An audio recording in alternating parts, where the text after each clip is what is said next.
Vrabel out in Tennessee, and just poking through the new GM, Ran Carthon is his name. He came out today and he said, we had no problems, Vrabel and I. As a matter of fact, I consider him a friend. Oh, yeah. He said he never had any issues with him, and they were in lockstep. So he's probably just lying. Sure. But it sounds like an ego thing between just like an ego battle between the new GM and Vrabel. And Vrabel's got a point because he's the one that had him in the AFC Championship game 2 years. What was that, 2021? Yeah, it wasn't that long ago.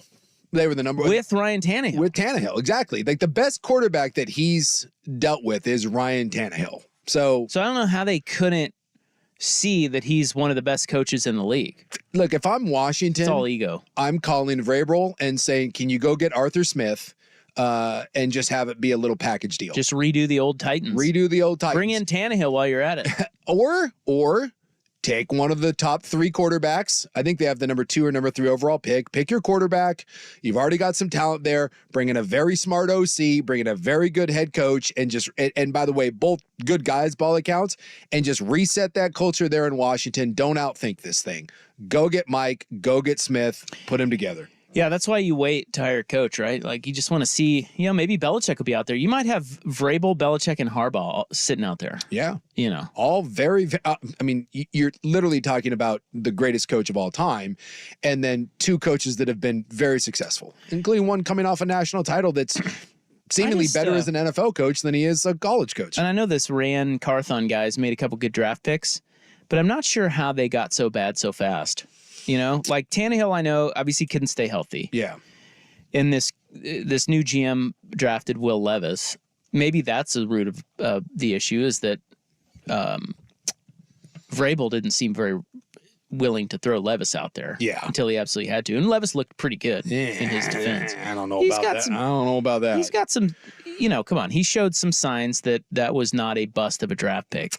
I don't believe that they have a quarterback, but that's just me. Well, that's not what I said. I said he showed some signs that's not a bust of a. I mean, we said the same thing about Jordan Love, and now look. So it's like Will Levis showed enough that's like, okay, that's intriguing. You can't say the GM totally effed that up. Yeah. Yet, anyway. So there's that. And then you have Derrick Henry kind of getting older. But outside of that, I don't really know why they got so bad so fast. Because Vrabel is a good coach. He is a good coach, but not hitting on enough draft picks and age. One, the quarterback is the biggest thing. In this league that when you don't have a quarterback, it's really hard to win. And Tannehill for a while was a Kirk Cousins level quarterback. He was solid. And as he aged out and got worse, it was glaring. And they never had great weapons, but they got rid of their best tight end. They got rid of their best receiver in A.J. Brown. Derrick Henry certainly isn't the player that he used to be. On the defensive side of the ball, you had some injuries. You traded away, Kevin Barrett, who's one of the best secondary guys in the league, that, again, just a little bit of an aging defense that was no longer able to carry you. And you add all those things up, and look, Tennessee is in a lot of games. They just could never quite get over the hump.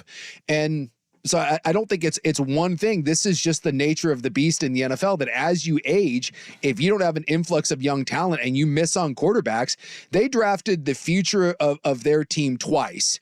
And Willis is a complete bust, and Levis is the definition of a project.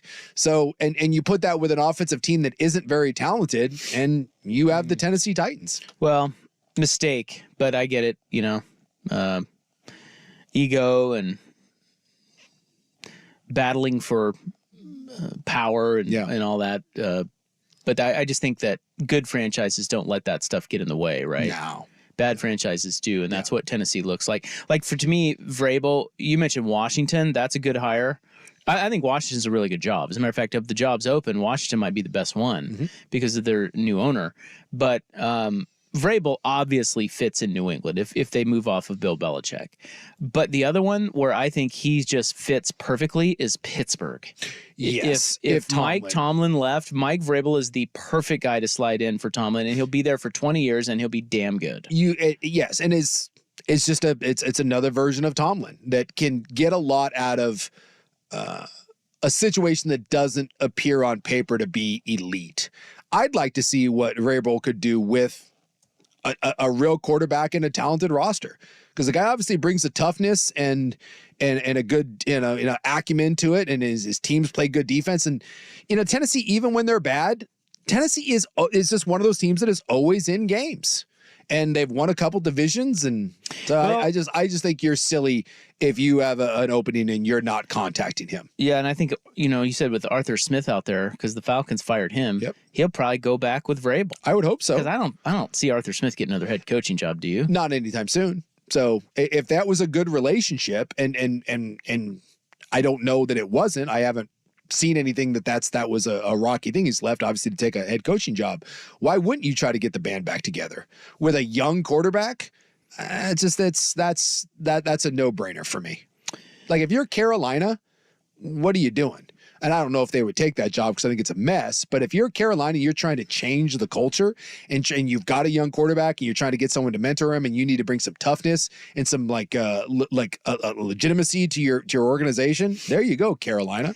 Yeah, they released their.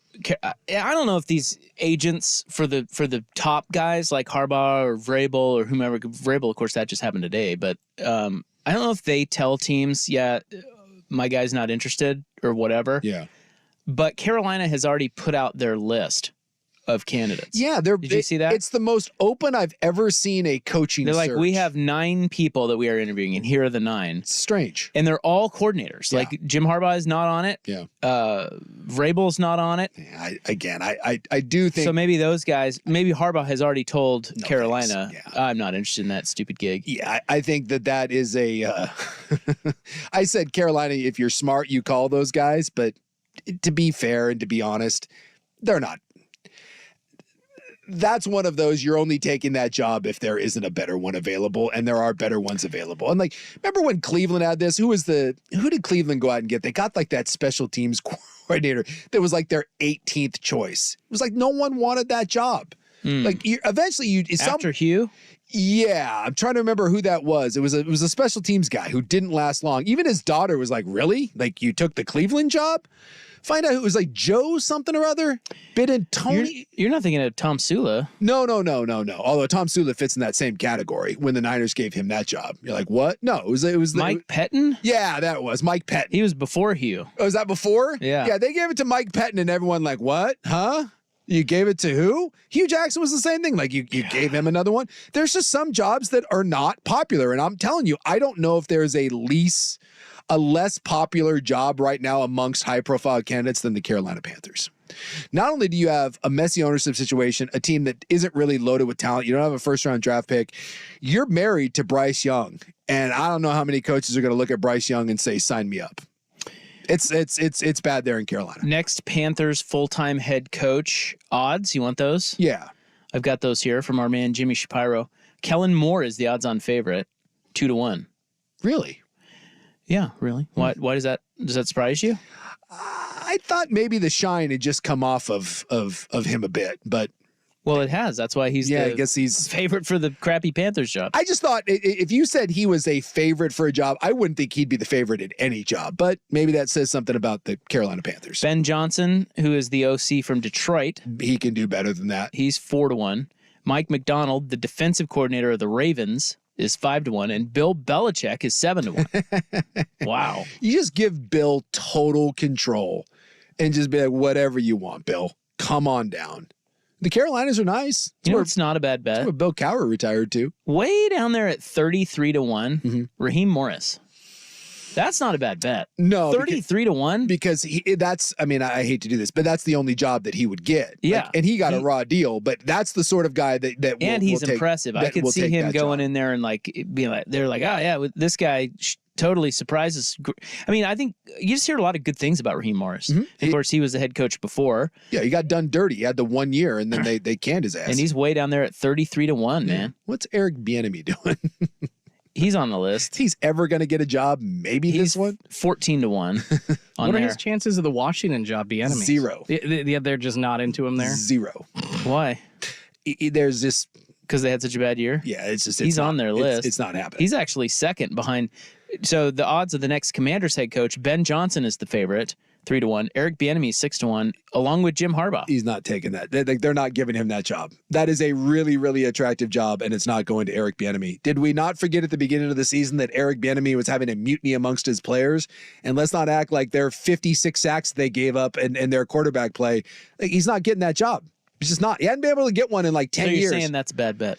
Yeah, that's a terrible bet. You might as well just flush your money at that point. That is an attractive job that's going to, I'll bet you a very high profile candidate takes that. That will not be one of.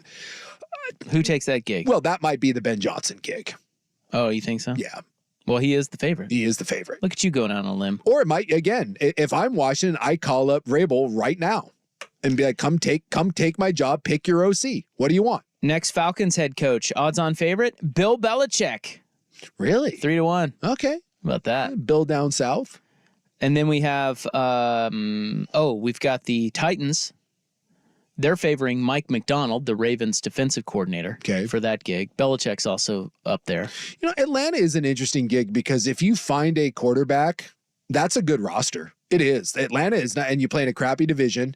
Really, you just have to solve the quarterback issue, which, you know, is a big deal, but I don't know, that's a better job than I think people think. I think I'd like to see Bill Belichick in a dome because he always looks so miserable in the cold on the sideline. Yeah, what would he do without all the, he doesn't have to wear the 9 hoodie layers and all that. He'll still do it. He'll still wear 9. Yeah, he probably would. Rip off the sleeves. But that is actually, I see Arthur Blank doing that. That's definitely an owner that would probably write a blank check for Bill. Next Chargers head coach, odds-on favorite, Jim Harbaugh. Minus 150. Yeah. That's almost like a done deal, it sounds This was even before the national championship game. The amount of smoke coming out of Ann Arbor, it's like they're crowning a new pope. If he doesn't take that job or doesn't get offered that job, I will be stunned. That just seems like that is a done deal. One other guy that's on this list that I'd forgotten about that I think would be a really good hire, and it could be maybe Washington would be a good hire. This guy, Dan Quinn. Yeah, Dan Quinn's a good coach, man. Yes, and he almost won a Super Bowl, and he is sitting there in Dallas. He's got a good defense in Dallas. 28-3. Guys love him, and they couldn't hold on, and we view it totally different. I could see him being a real solid hire. Dan Quinn will get another head coaching job at some point. For sure. Is it this cycle or not? I don't know. All right. Well, there's hot coach talk. Some good coaches out there, though. There always are. Yeah. Well, I guess maybe there's usually there aren't. I mean, there are more veteran coaches this year, like Harbaugh, maybe Belichick, certainly Vrabel, guys like that than in years past, and maybe Tomlin's out there too. Yeah, if he takes a step down, though, it's like I'm guessing he doesn't coach. He doesn't coach. But yeah, it's usually just all these coordinators or retreads. Yeah. This year it's kind of interesting with Harbaugh and Vrabel out there. I just like the idea of go find someone that at some point Sean McVay farted on. Go get one of those because. Well, who's left? I don't know who's left. They showed that in the Washington-Dallas game the other day. They were showing that that whole coaching tree, like Shanahan, LaFleur, Zach Taylor, Jed Fish is part of that. Although Brandon Staley's part of it. On one staff, it was Shanahan. Oh yeah, McVay. Yeah, it was Washington, I think. LaFleur. Yeah. And McDaniel. Yeah, they were all on the same staff. Yeah. that was in Washington. So where's the fifth guy on that crew? Who is that guy? Go get him. Go find someone that McVay farted on once and give that guy a job. I go with that's worked out pretty well. I go with who Shanahan has farted on. Well, either way. Because McDaniel's a pretty good coach. Yes. They're coaching trees in that sort of mind. Like I love Tomlin, I love Vrabel. I just think, especially in today's game where so much of it is at quarterback based, I will always side on erring on the offensive side. Find me a coach that can run an offense, that can build an offense, and that can develop a quarterback. Frank Smith is the offensive coordinator in Miami. You ever heard of him? I have not heard of Frank Smith. Seems made up. McDaniel. Is he a younger guy? Kind of looks younger. Tua's come a long way, but I don't know. Is that Frank Smith or is that McDaniel? Yeah, I'm looking at he kind of looks like a Frank Smith. He looks very I don't know. His name is popping up. Yeah. Because that offense is pretty fun. Yeah. Again, that's the whole Ben Johnson thing. Well, that's the Shanahan. Like, Yeah. you know, find a bright, innovative guy. just keep going down the line. You see that coaching matters in this league where, talent, it's not necessarily NASCAR, but it's designed for you not to be able to put together super teams, especially when you have to pay a quarterback, that you better have a coach that can design creative ways to score points. I think it's more important now than ever in this league. And so I just don't understand why that doesn't get leaned on more when it comes to making these sorts of decisions.